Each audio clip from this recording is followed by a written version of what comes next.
For years, Harry Potter has been introduced to us in the same way. The boy who lived, the chosen one, the kid with the prophecy, the lightning bolt, and an unreasonable amount of trauma before puberty. And that's all true. But here's the thing. Harry Potter was never just the chosen one. Because if we reduce Harry to destiny, we miss the actual magic of his character. We miss the choices, the fear, the rage, the grief, and the deeply inconvenient and incredibly human fact that Harry is not a symbol first. He's a boy.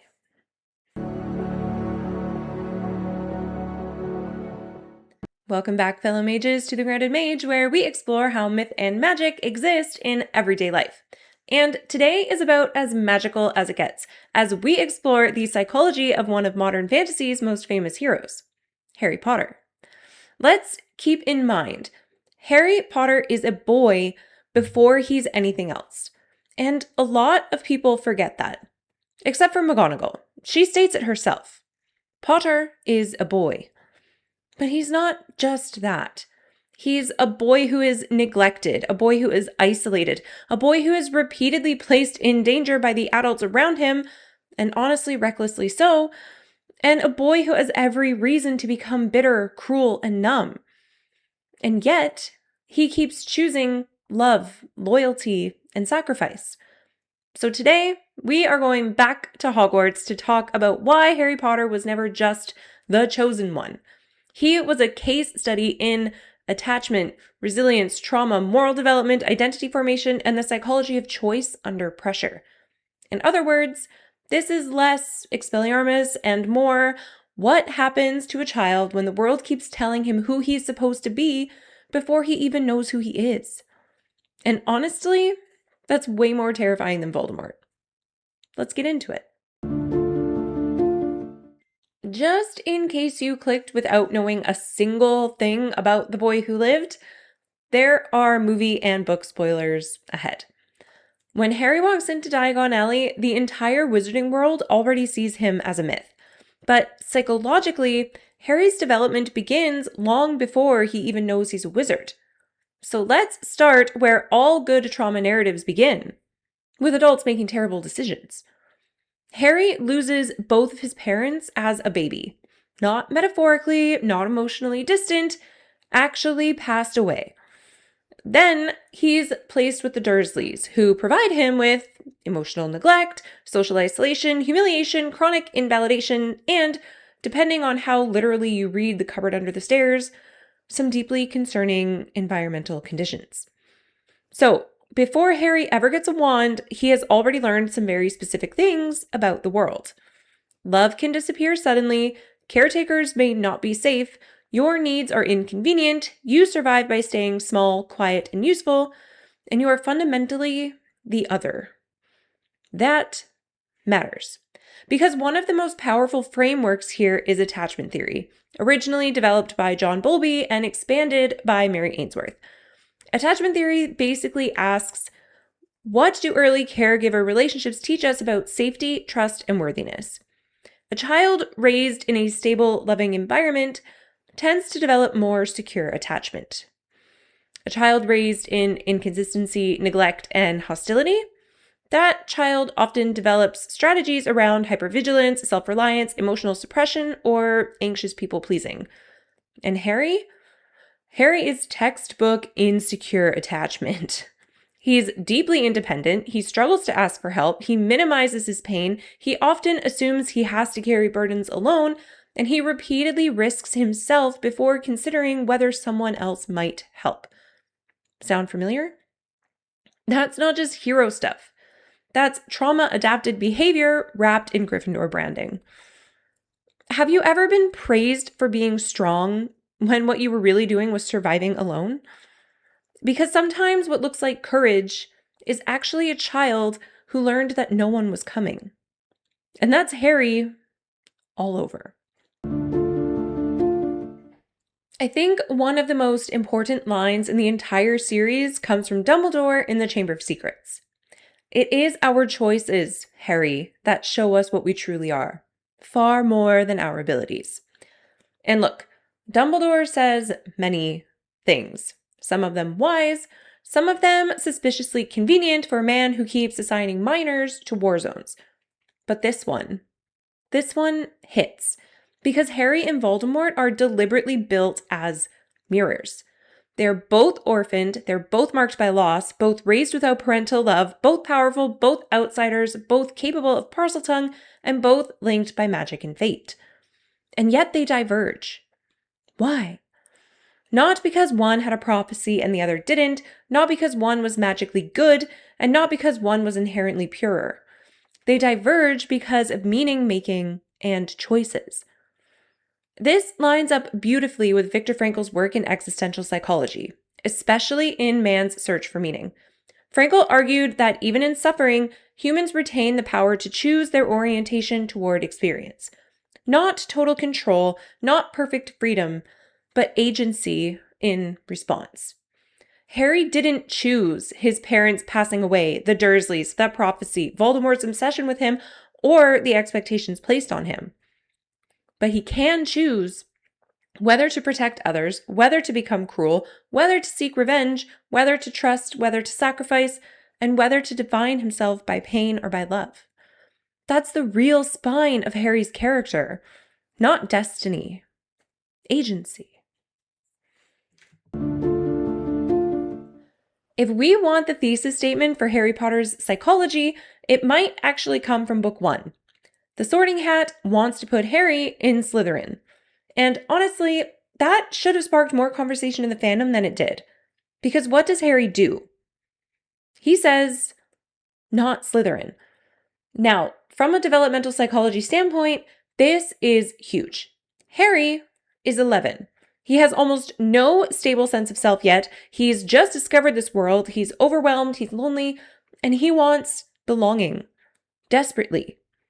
And yet, in that moment, after having met Malfoy and learning a little bit about his family, he makes an identity decision.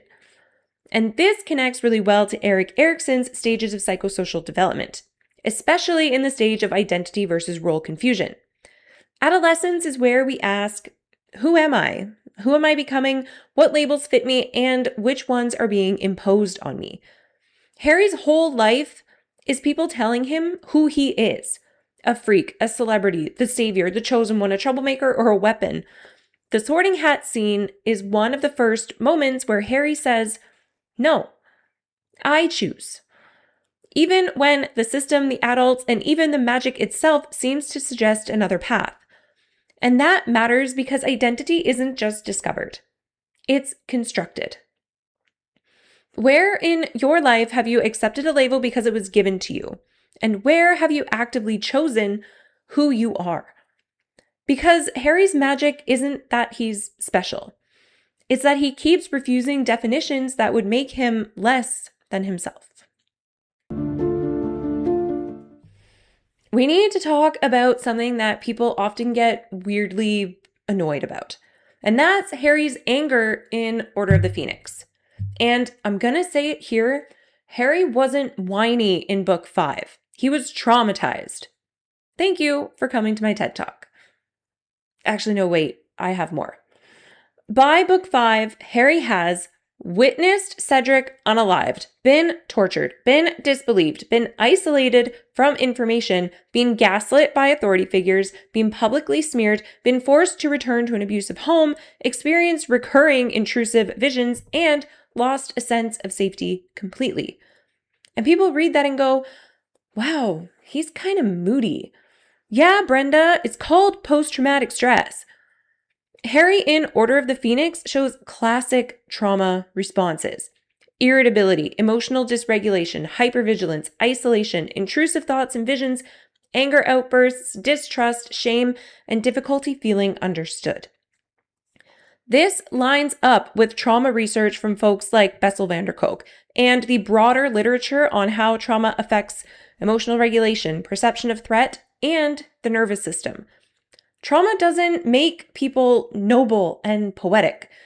It makes them reactive, confused, exhausted, and yes, even ashamed of how reactive and confused they are. And that's what makes Harry real. He doesn't just carry pain elegantly like some perfectly lit fantasy prince. He snaps at his friends, he resents Dumbledore, he feels alone in rooms full of people who love him, and he doesn't always know what he's feeling until it explodes. And that's not a writing flaw. That's psychological honesty. There's a reason the Order of the Phoenix feels emotionally louder than the earlier books. Harry is finally old enough that the coping mechanisms stop looking cute. As a child, hyper-independence can look brave. As a teen, it starts looking like shutting people out, refusing support, acting impulsively, believing no one understands you, and carrying everything alone until it detonates.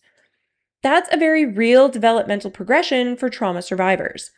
So when Harry is furious, distrustful, and reckless in book 5, he's not failing to be the hero. He's showing us what being the hero costs.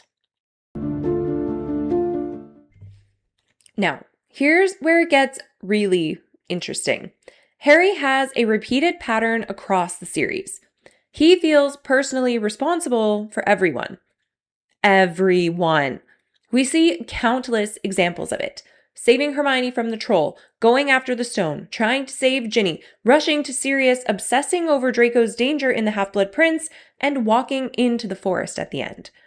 Now, yes, on the surface, this is classic hero behavior, but psychologically, it can also reflect trauma-linked hyper-responsibility. Hyper-responsibility is when someone feels an outsized sense of obligation for other people's safety, emotions, or survival. This often develops in people who experienced chaos early, had little control, felt powerless during key losses, learned that vigilance is protective, and internalized, if I don't do something, something terrible will happen. And if that doesn't sound like Harry James Potter, I don't know what does. He couldn't save his parents, Cedric, Sirius in time, Dumbledore, or Dobby. So what does he do? He keeps trying harder. Now, this doesn't make his heroism fake. It makes it layered. Harry's saving people thing is not just a noble instinct. It's also grief trying to outrun helplessness. That is deeply human. Do you help people because you love them? Or because some part of you believes it's your job to stop bad things from happening? And if that question made you uncomfortable, you're in the right place. Welcome to Hogwarts Therapy. One of the reasons Harry doesn't become Voldemort 2.0 with better hair is simple. He is loved. Not perfectly, not consistently by every adult, but truly. But especially by Ron, Hermione, Sirius, Hagrid, Lupin, and the Weasleys. Now, this matters because resilience is often misunderstood. People think resilience means you were strong enough alone. Psychology says otherwise. A huge amount of resilience research points to the protective power of at least one stable, caring relationship. And this appears across developmental psychology and resilience research, including work by Anne Maston, who famously called resilience ordinary magic. I mean, honestly, that phrase belongs in Hogwarts. Harry survives not because he's invincible. He survives because Hermione thinks when he can't. Ron anchors him socially, Molly gives him maternal warmth, Sirius gives him identity and belonging, Hagrid gives him unconditional affection, and Dumbledore, despite his Dumbledore-ness, gives him meaning. This is also where we can talk about co-regulation. Co-regulation is when relationships help regulate our nervous system and emotional state. When Harry spirals, Ron and Hermione repeatedly help him reality check his assumptions, emotionally contain him, challenge his distortions, and most importantly, remind him that he's not alone, even when he fights them. Nay, especially then. One of my favorite lines from Hermione comes from Order of the Phoenix, and it is, "When are you going to get it through your head? We're in this together." Like, she's over his antics of trying to do everything by himself at this point. And this is so important because one of trauma's greatest lies is no one can carry this with me. Harry's healing isn't complete, neat, or linear, but his friendships are one of the reasons he doesn't disappear into despair and vengeance. Let's talk about one of Harry's most underrated traits. He is merciful, and not in a passive way, in a deliberate, morally costly way. He spares Peter Pettigrew in The Prisoner of Azkaban, repeatedly uses Expelliarmus instead of lethal force, tries to understand even flawed adults, resists becoming sadistic despite repeated suffering, and chooses self-sacrifice over domination. This is where Lawrence Kohlberg's theory of moral development becomes useful.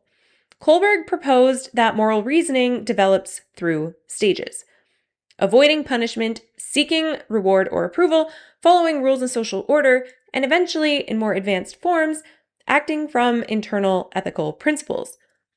Harry often moves beyond simple rule following. In fact, he breaks the rules constantly, with flair, with confidence, with a level of institutional disrespect that would make McGonagall both furious and impressed. But why does he break them? Usually for a value: protection, loyalty, justice, mercy, or truth. That's higher order moral reasoning. He's not good because he obeys authority. Frankly, the series repeatedly shows authority being wrong. The Ministry, Umbridge, Fudge, the Daily Prophet, Snape's teaching methods. Yes, I said what I said. Harry's morality is rooted less in compliance and more in principled action. And that's huge, because being the chosen one could have made him entitled. Instead, it forced him into moral complexity. I have to talk a little bit more about this one. In The Prisoner of Azkaban, Harry stops Sirius and Lupin from unaliving Pettigrew. And this is not a simple moment. Pettigrew betrayed his parents. Pettigrew is the reason why Harry's parents passed away. Harry has every emotional reason to say, yeah, honestly, go ahead. But he doesn't. Why? Because Harry understands that becoming the kind of person who unalives others out of vengeance would change him. That's not weakness. That's moral self-definition. Have you ever confused justice with revenge? And more importantly, what would it cost you internally if you got revenge in exactly the way you imagined? It's a very Harry Potter question. It's also a very Batman question. Quite frankly, it's a very Grounded Mage question. There's another psychological concept that fits Harry beautifully: identity foreclosure.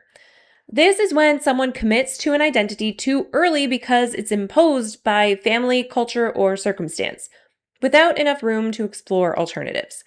And Harry is under constant pressure to become the hero, the savior, the resistance symbol, Dumbledore's successor, and the anti-Voldemort. Even his fame predates his memory. Like, imagine trying to become yourself when everyone you meet already has a story about you. That's brutal. Harry's emotional tension throughout the series often comes from the clash between who people need him to be and what he actually feels. He's scared, he's angry, he's tired, he doesn't always want the role. And he flat out says this one. There's a moment in The Goblet of Fire when Ron is on him about putting his name in the goblet and why didn't you tell me how you did it? And Harry just snaps at him and he says, look, I don't want eternal glory. I just want to be me. He didn't ask for any of the things that were put on him, and yet he powers on. And that is one of the most psychologically realistic things about him. Because real people who are placed in strong one, golden child, helper, leader, savior roles often experience the same thing. They become useful before they become known. Harry is constantly admired for what he represents while still aching to be loved for who he is. That's why the scenes at the Burrow matter so much. Because at the Burrow, he isn't the chosen one. He's just Harry. And for a kid like him, that may be more healing than any spell in the entire series. All right, the prophecy, the line that launched 1,000 Tumblr posts. And if that reference doesn't date me, I don't know what will. Neither can live while the other survives. Very dramatic, very Wizarding World. Zero chill. But Half-Blood Prince gives us one of the most important reframes in the entire story. Dumbledore explains that the prophecy matters less than Harry thinks because Voldemort chose to act on it.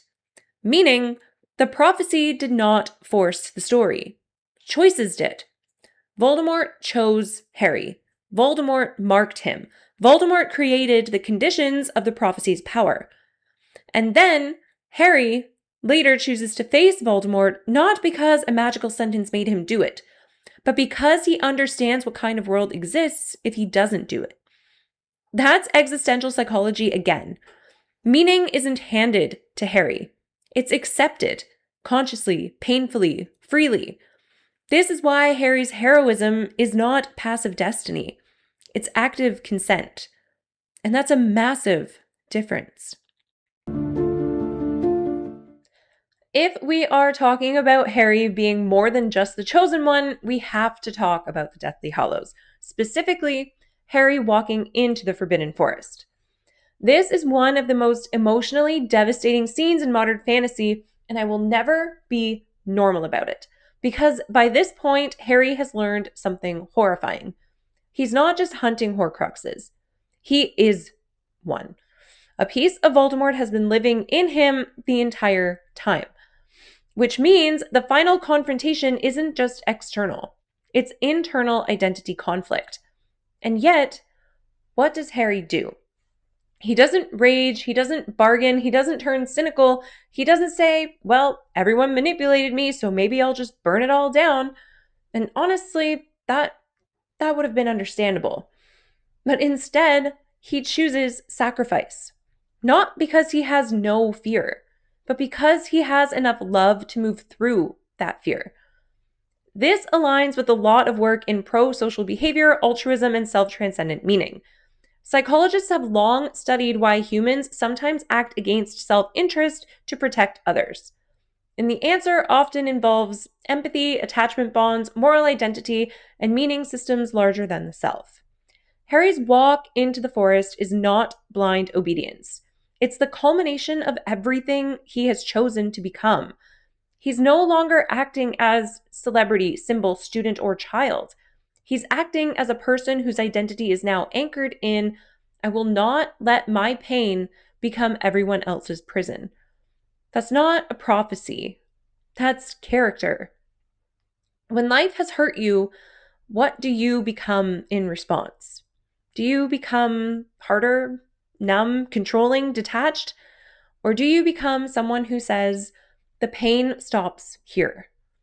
Because that is Harry's deepest magic. At the end of the day, Harry and Voldemort are built as psychological foils. Voldemort responds to vulnerability with domination, splitting, control, grandiosity, fear of death, inability to attach, and contempt for dependency. Harry responds to vulnerability with connection, loyalty, grief, sacrifice, moral struggle, acceptance of mortality, and the willingness to love despite loss. If we want to get really clinical for a second, Voldemort's worldview is organized around what we might call defensive omnipotence. The fantasy that if he becomes powerful enough, feared enough, invulnerable enough, he'll never have to feel helpless again. Harry, by contrast, becomes stronger precisely because he doesn't deny helplessness. He feels it. He hates it. He breaks under it sometimes. But he stays human inside of it. And that's why he wins. Not because he's stronger, but because he's more integrated, more connected, and more capable of love without possession. So what does Harry Potter teach us when we stop reducing him to just the chosen one? He teaches us these things. You can be marked by something without being defined by it. You can inherit pain without becoming pain. You can be assigned a role without losing your personhood. You can be shaped by trauma without letting trauma become your identity. And maybe, most importantly, you can be extraordinary without ceasing to be human. Harry rages, cries, isolates, makes terrible calls, misses things, gets jealous, acts impulsively, and he doesn't always know what he's feeling until it's already on fire. In other words, Harry's not inspiring because he's flawless. He's inspiring because he's ordinary in all the ways that matter, and he still keeps choosing courage. That's why he resonates. Not because we all think we're destined for prophecy, but because we all know what it feels like to be handed a story we didn't choose. Family roles, trauma roles, survival roles, expectations, labels, titles, and the real question of adulthood is often, what do I keep and what do I refuse? Harry answers that over and over again, not with speeches, but with his choices. So, if you've ever been the strong one, the responsible one, the gifted one, the difficult one, the family fixer, or the person everyone expects to carry more than is fair, I want you to hear this. You are not just the role that found you. You are not just the wound. You are not just the label. You are not just the thing people need from you. Like Harry, you are also the choices you make after the story starts. And that is where the real magic lives. If this episode hit home for you, drop a comment and tell me, what's one moment in Harry Potter that proved to you that Harry was more than just the chosen one? Was it the sorting hat choice, sparing Pettigrew, Dumbledore's army, his rage in Order of the Phoenix, walking into the forest, or was it something smaller, quieter? And if you love deep dives into myth, magic, psychology, and the stories that shape us, make sure you subscribe, follow, and share the Grounded Mage with a fellow Potterhead, myth nerd, or emotionally repressed former gifted child. No judgment. This is a safe space. And we are staying in the wizarding world a little longer in this arc, but we're going to step into the shadows.